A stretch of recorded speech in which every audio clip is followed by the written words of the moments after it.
Well, people, back to the MGB build. Kind of show you, we had a major fail item. You remember on the earlier videos, I had to notch this out because I made this match that.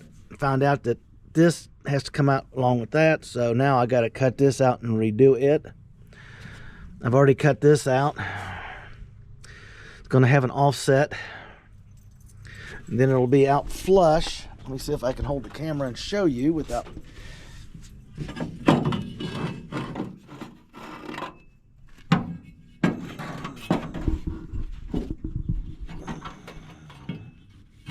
Yeah.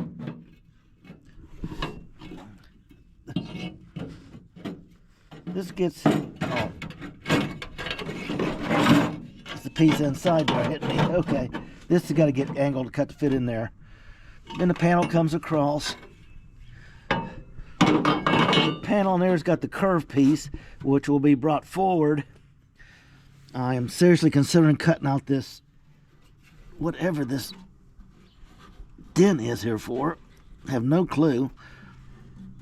I just see something that might be in the way. So if it gets in the way, it comes out. Basically, I had the engine sitting, because right here is where the heater box goes. Okay, the nub sticks out the center of the motor, right about where my thumb is. Okay, comes out even with this. So the motor has to be just barely in front of it, where you can bolt everything up, but not too far forward or too far back, if that makes any sense. So we got some tack welding going on, and some fitting, and some more tack welding. And I get to come in here and do the grind and clean, and we'll do more tack welding. And then once everything is fitted up, the mock-up LS engine comes out, and the transmission gets dropped down and moved out of the way. The serious welding starts, and then we'll put excuse me, in the rack. I need the rack in for measurements to make sure the rack will not be in the way of the LS, because the pulley sits in front of the rack and behind the sway bar. There shouldn't be a problem, but I'd rather have it in there so I can measure off of it.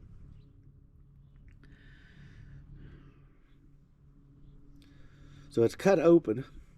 Now the fail we were talking about, okay, is I got to take this wheel back off, pull the caliper and the rotor due to an accident. We're sitting over here, if you remember the earlier videos. The driveway's got a slight slant to it. Never thought anything about it. Car set right here. I got done. I covered it up. The transmission was sitting on some jack stands and the air jack with another support under it. Well, the air jack bled off, which figured it would. But what I didn't figure is that the engine would roll over to the side and put the weight on the downside.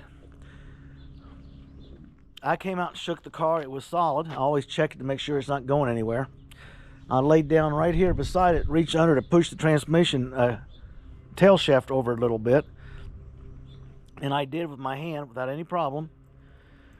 And I'm laying beside the car looking at to figure out how I'm going to get the transmission back up in position. It just takes off and hits the ground.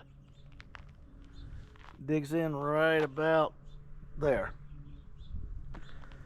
So why I got to pull the rotor off is this packed full of dirt will barely turn. Looks funny with the rack out and the wheels towed in.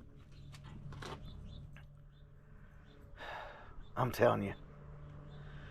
So what I did was I ordered a plate for my old floor jack, which I don't use very often.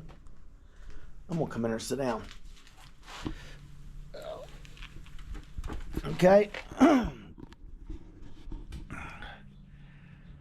I'll put my transmission on the pad, and it's got a strap, and I I can dial in the angle I need and raise it up naturally. And once the car is back up as high as it was before, which won't go back up until that rotor's cleaned of the mud. I don't want it in there holding moisture against that brand new rotor. I need to clean it up, make sure I didn't bend that backer plate. And then I got to cut out, you can see the line on the front cross member. That has to be notched out. And I got to cut out the old MG motor mount stands and get them ground down. And at that point, the LS motor that took a beating when it fell. This is my Summit Racing, I blew it up motor. It broke the tabs off. No big deal. I'll have to put a strap on it, tighten it up, get my welder out, and weld these back together. Here's the top one. Then I can bolt on my exhaust manifolds. I can get the motor mounts set where they need to be. Yada, yada, yada. But this is a major tool, I should say. It'll be on my list to do tomorrow. Right after I get that wheel off and the mud out of there, you can see the new springs, the suspension. She sits high. I should have taken a picture of her before I put her on skates. Once I got her on the skates and got everything away from her where she fell, got her back up, I just put the tires on the front of it, spun her around, and that's where she's going to get worked on.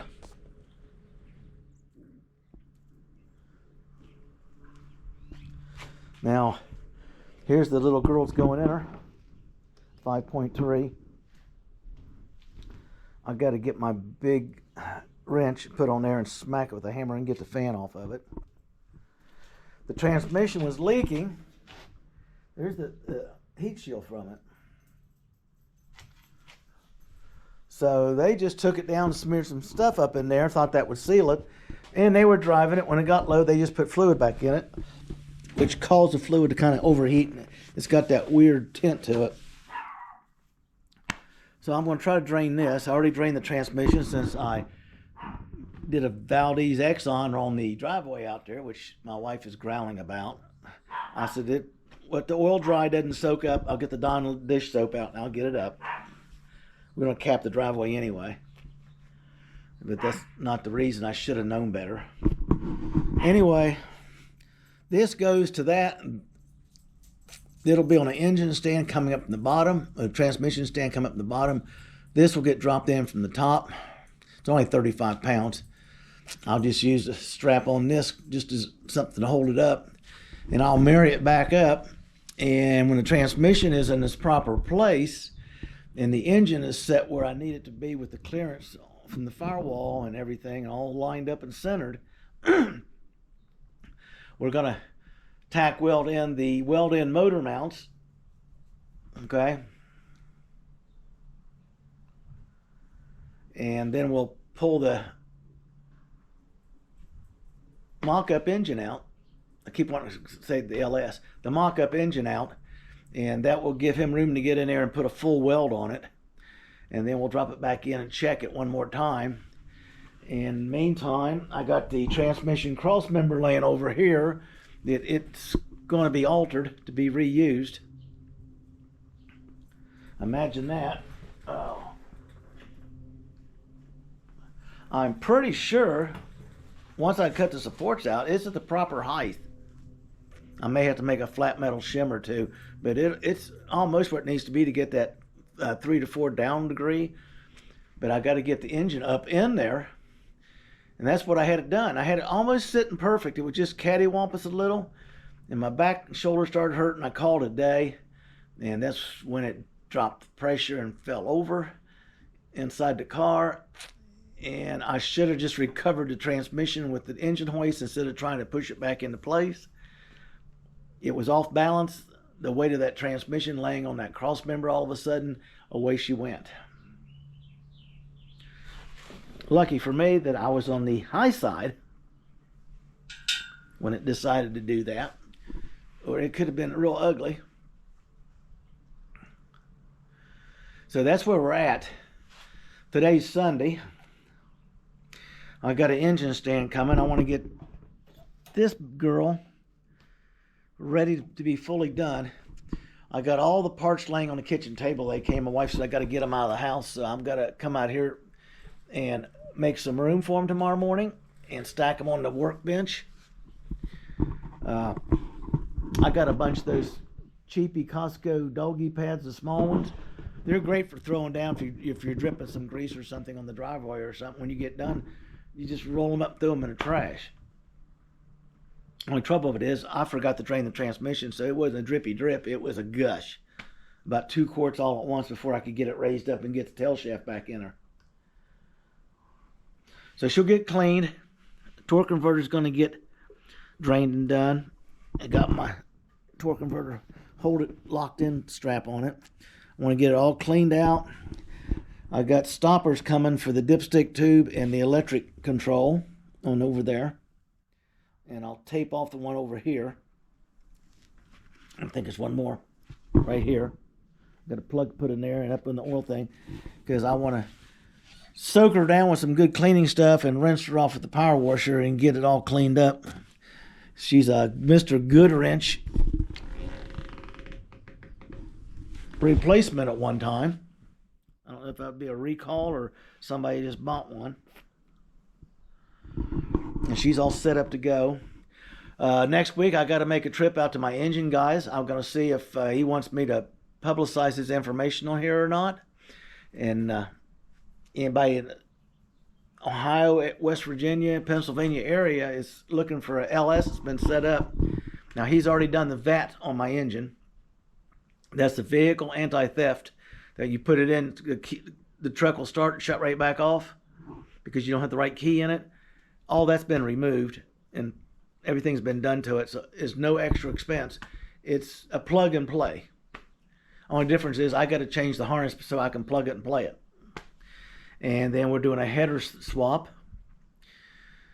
I got to check with him what parts he wants back off this engine, because if I'm not going to use them, I'm not going to throw them over here or send them to the scrap pile. If they help him make a buck up the road there, that'll help him out. He gives me a pretty good deal on stuff, so it's kind of a two-way street, it's the way I believe. If he doesn't want them back, I got a guy, it takes all this scrap. He picks it right up out of my driveway and it's gone. The main gimmick to do is to get the mock-up engine welded back up tight so it's back in its shape. And then I'll get this transmission. I got to check today to see when the transmission jack plate will be here to go on my old Craftsman floor jack. And by that time, I'll have this stuff cut out and ground out and everything in the engine compartment. It's just a pain in the butt.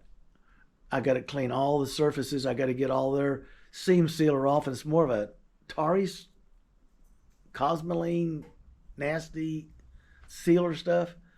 I got to get that all cleaned off. So I'll use my fiber wheels. I keep them when they're nubbed down because they're good to get in there and do that. Because once they're gummed up, you can get a good one in there and then hit it with a sanding disc and you're down to metal.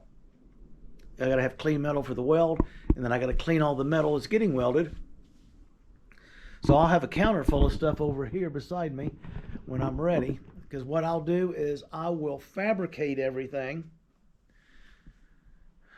and guess it out, but not until the engine and transmission's in there and bolted up. I just made that mistake. Now I got to cut something out. I don't want to keep doing that. So the main goal is to get that mock-up engine and this transmission mounted in the car. Get the motor mounts in where they need to be. That's going to be the pistol because of the height and everything. And then we've got to measure off of the front of the engine. I'll show you. I'm just going to put a ratchet strap this way and pull this together. Where it broke the tabs off. Come in here and weld it on both sides. See, there's a couple tabs here about ready to go. I'll come in here and hit those.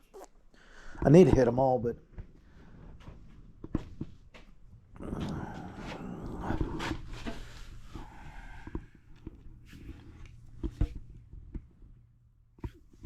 this pulley is basically, if I remember correctly, it sits right here.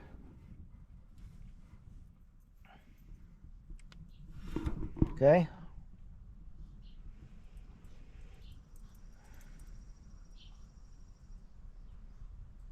Because you got well, I can measure it once it's in here. Because what you got is from there to, let's just do it this way. I got a tape measure here.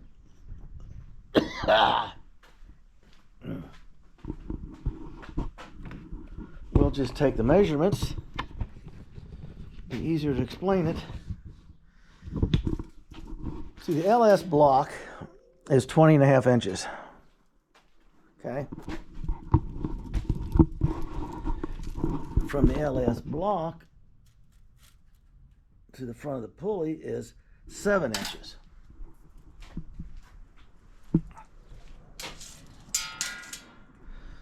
So you got 20 and 7 is 27 inches. So if she's sitting right here, and that's where she'll be, is right to here. She'll be up to 27 inches, which is right to there. Okay. That pulley is right there.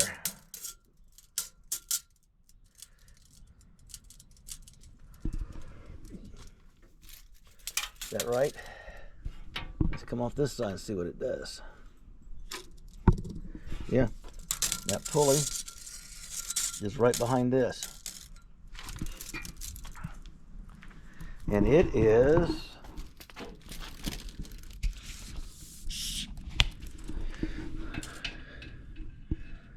2.5 inches.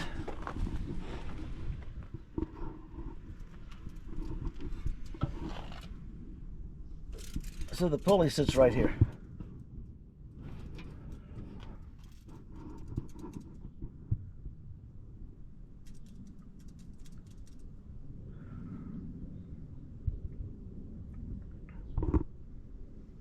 Interesting, isn't it?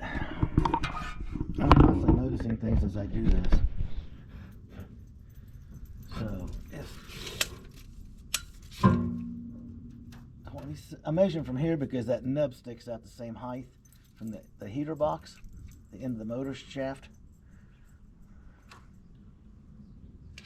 So it is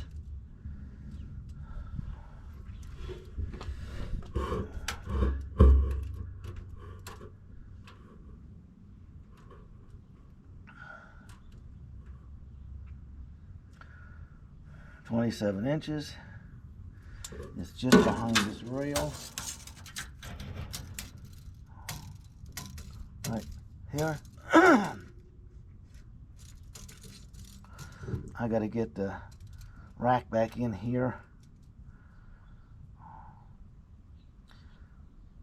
because it has to be, this has to be cut out for the oil pan and the height adjustment. It's gonna get interesting when we get right in here because we've got so much stuff to get around.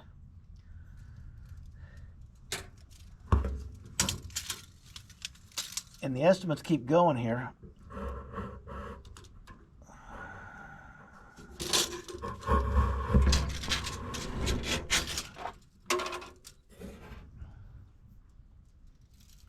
So we will double check our measurements.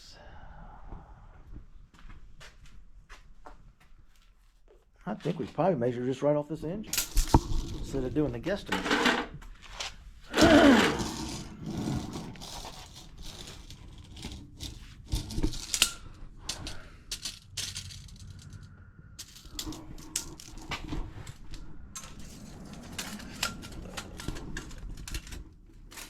What am I hitting? Oh.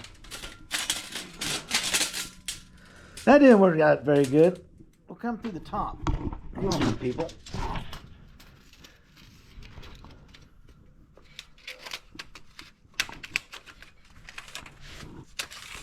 There we go.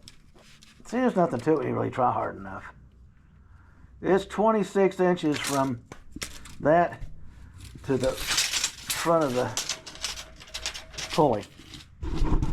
That gives me 26. That's going to be squeaky tight. Tomorrow I'm going to have to crank it over and reset the rack to dead center and get it back in the car with just 2 bolts to hold it in place. Then I'll just drop the tie rod ends down in the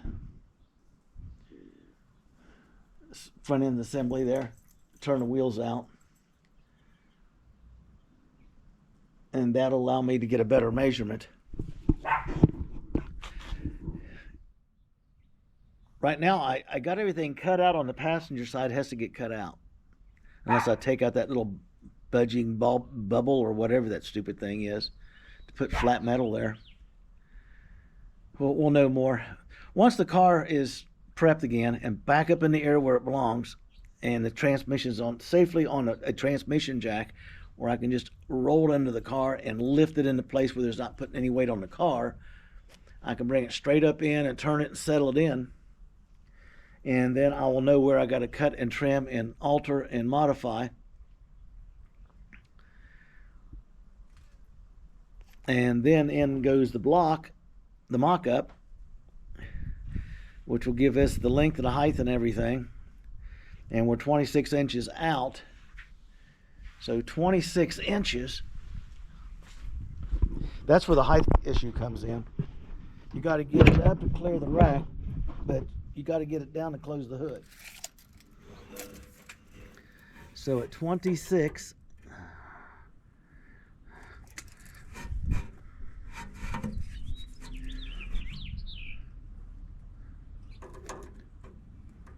we're going to have to be within an inch of that wall to bring it out here where it needs to be. And then we'll have to detect the height, which you'll see as we work on it.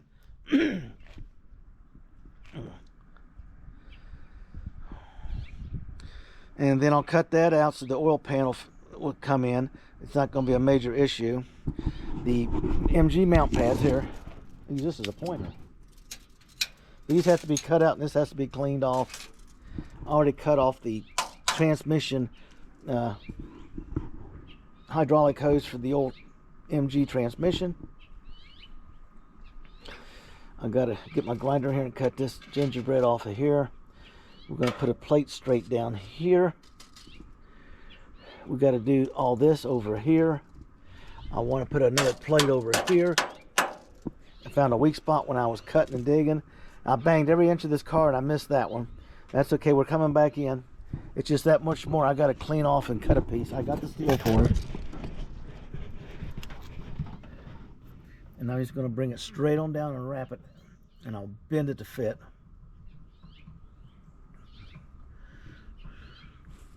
It'll just come down. It's an angle, so it'll come up here, and I'll get it so it rotates. And I'll have to cut the angle off of it so it goes flat, and it'll come right up here, down, and it'll be under there to give it some extra strength. It's just that one little dish bobby here. There's a piece of aluminum that was covering. That's the reason I didn't see it. I just happened to cut it out. Lucky I did. I hated to, I'll be in there working and cleaning it to get it ready to put the engine and find that. I have to stop and start welding again. You can see all the polyurethane bushings, new pins, everything's in.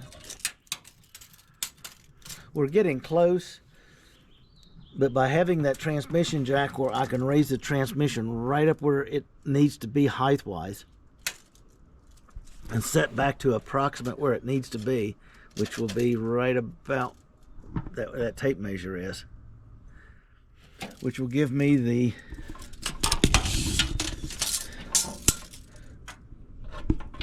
.26 inches to bring it out here.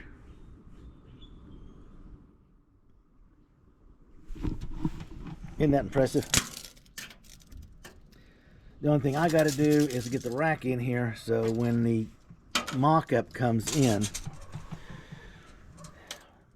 and we bolt the wood spacer on that matches the oil pan on the engine and a 3/4 inch gap so if the engine rocks it's not going to be hitting the pan on anything. We got all the clearances. This stupid thing, I don't know what it is. It's got to come off. This little 1/2 inch 5/8 sway bar needs to get replaced with a 1 inch one. I'm checking on the new mounts for under here.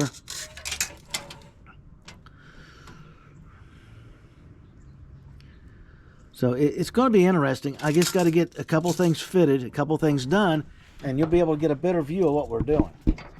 Now the reason for the cutting here, okay, and you already see where I've done some over here, because this was bad. I cut that out, and I cut it out, and I cut it out, and I trimmed it. I didn't like it, and I cut it out some more. And needless to say, I just ended up taking the whole daggone floor out. No ifs, ands, buts, or fours about it. I took the floor out, and we got it all done. I don't know if there's a picture on my previous ones. I'll show you right now. I'll have to show you later. It's all covered up with concrete blocks sitting on it. But anyway, I cut out that section of it because it was clear over here, and it was bad up here. So I just cut the whole floor out, refabricated all this, which I shouldn't have done before I had the transmission in, because I got a funny feeling I tipped that out a little bit, and I had to go down and slit it and move it back over to get it straight up and down. But that's probably when it was welded, and it's not his fault, because I should have had it pinned better than I did. I put just enough sheet metal screws in it, self-tappers, to hold the stuff in place, so when he showed up, everything was clean in place. He had to just double check a few things. So I need to grind this off, and then we'll come down with a flat piece of metal this way and get some more welds on that. This is already cut and trimmed. It's just moving over and coming forwards to continue this curve way up here, and that'll be good, because the transmission is a 4L60E, and everybody says you can't use that, it won't fit. Yeah, it will. If the transmission doesn't fit the car, you fit the car to the transmission. Now this is the 4L60 E for electronic. It's probably going to be my downfall. It is almost as wide in the pan at the bottom, okay, as it is in the bell. That's the reason the notching started. You can see where my infinite glory, I got one of these ordered. I broke the stop neutral switch. It's on the driver's side. When that thing rolled, it just, lucky it didn't break the casing or the tail shaft or something. I got lucky, so I'm not really upset about it. Today's Sunday. I like to be quiet from my neighbors. I got good neighbors on both sides and all around me here, and we all get along really great, so I restrain from my metal grinding and hammering on stuff Monday through Friday. So I told my son, as soon as it ever dries up around here and quits raining, I can get out there and help him get the barn shop we're working on going again. I'll be out there on the weekends working, because I don't do much here. And I got almost all my nail guns and stuff toted up, and nails. I got my big compound miter saw. I got the table saw, my compressor lines. There's all kinds of stuff out there. Right now we can use his little Craftsman. He's got one just like this. It's almost as old as this one. His works good. This one's about wore out. We used to carry that thing up 3 flights of stairs to work before they started coming out with these little minis that you could afford. And here's the one I just picked up at Harbor Freight. This sucker does a really good job with the DA sander. It holds some serious pressure, and does a really good job on recovery. It doesn't take it 3 weeks to recover. That one takes forever to recover. I got my little 175-pound jobber I use. It operates the air jack. I lost a half-inch drive. Yeah. Be right with you.